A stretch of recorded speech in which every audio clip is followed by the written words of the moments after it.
Excellencies, ladies and gentlemen, at the outset, I would like to extend a warm welcome to the ministers attending this meeting and to all the participants.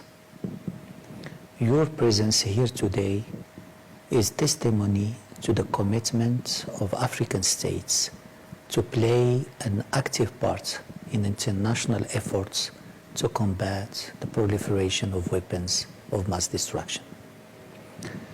I would like to thank the United States of America for its commitment to working closely with African countries to make this important meeting a success. Excellencies, ladies and gentlemen, our meeting is the first of the Proliferation Security Initiative with such a high level of participation in terms of both rank and number. This PSI meeting in Marrakesh is motivated by the strong commitment of African states to participate in global efforts against the proliferation of WMDs. It is also dictated by profound changes in the African security context. In my opinion, four major trends will indeed shape the future of security on the African continent and consequently our collective response to these challenges. First, the increase in trade between Africa and the rest of the world and the establishment of the African Free Trade Zone will have an impact on seaborne security threats. Although Africa accounts only for 2.7% of world trade, it accounts for 7% of world maritime trade and has a coastline 30,000 kilometers long. This makes the African coastline the main source of vulnerability to proliferation-related threats. Second, there is strong evidence of enduring alliances between terrorist and separatist groups and transnational criminal organizations in our continent. Third, the lack of regional and sub-regional cooperation continues to affect the continent's ability to deal with transnational security threats in the absence of genuine political will to change these states of affairs. Fourthly, external actors continue to disrupt the continent's security environment by disseminating low-cost and more devastating technologies and know-how to their proxies.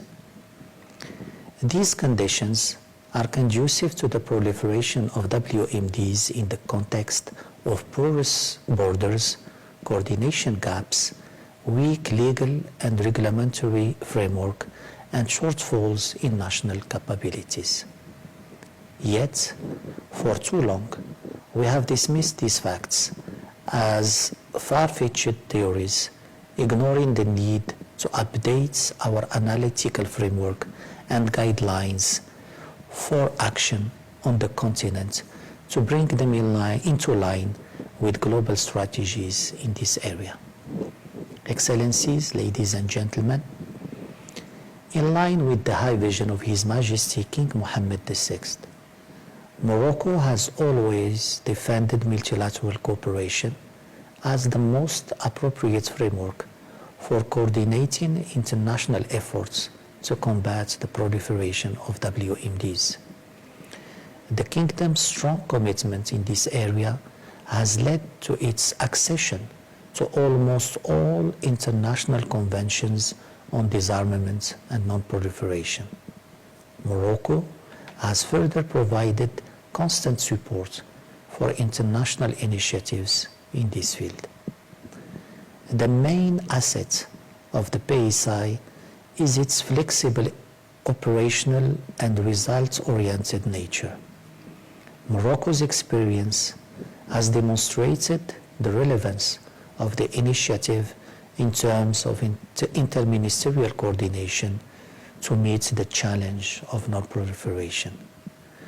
With this in mind, the Kingdom believes that the Marrakesh meeting is an excellent opportunity to strengthen the ownership of the PSI by the African states through the implementation of the following 3 priority actions.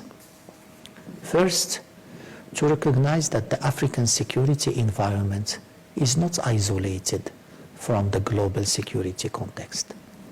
Second, to strengthen synergies and complementarities with national efforts by organizing more workshops and operational exercises led by African military and civilian experts. Third, to ensure that the voice of African states is heard within the PSI by identifying and sharing African lessons learned, best practices in the fora proposed by the initiatives.